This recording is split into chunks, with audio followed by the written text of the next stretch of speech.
Henry VIII was born in 1491. He was the second son of Henry VII. He became the king in 1509 after Henry VII died. He ascended the throne as the first king of Histroy dynasty, the Tudors. He also was the king of Ireland. Henry VIII expanded England's control over the rest of the British Isles. During his reign, he annexed Welsh and pursued religious reformation.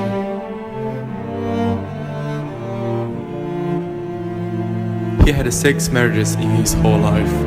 2 of his wives was executed by his command. For divorce with his first wife, he broke with the Pope and Roman Catholic Church.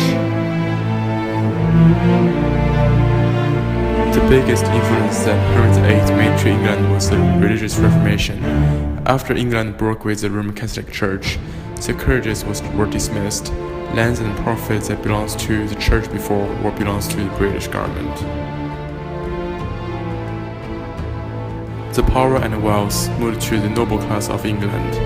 In 1547, Henry VIII died in his palace.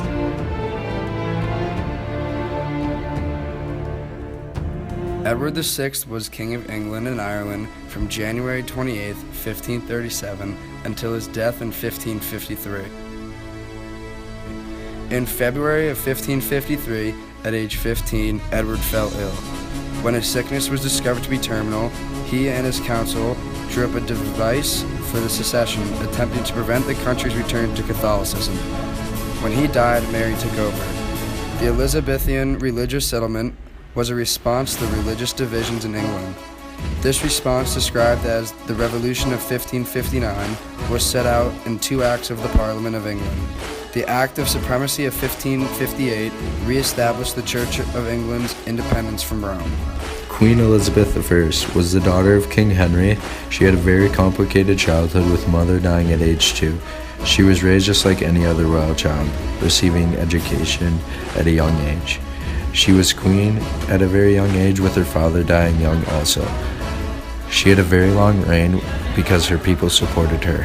Her sharp wits and clever mind helped navigate the nation through religious and political challenges. She created what was known as the Golden Age. Many religions blossomed when she was under power. She also gave the chance for the art to flourish too. James I was born on July 19th, 1566, and died March 27, 1625. He was the King of Scotland as James VI. He was the King of England and also the King of Ireland. He was the first monarch to be the King of Great Britain. His reign was important because it was the first time Scotland and England had the same monarch. He became monarch after Elizabeth, and since James was the closest relative to Elizabeth, she had no children, so he had to be monarch. After James died, his son Charles became ruler. He tried to rule the same way his father did in his footsteps, but instead he called the English Civil War.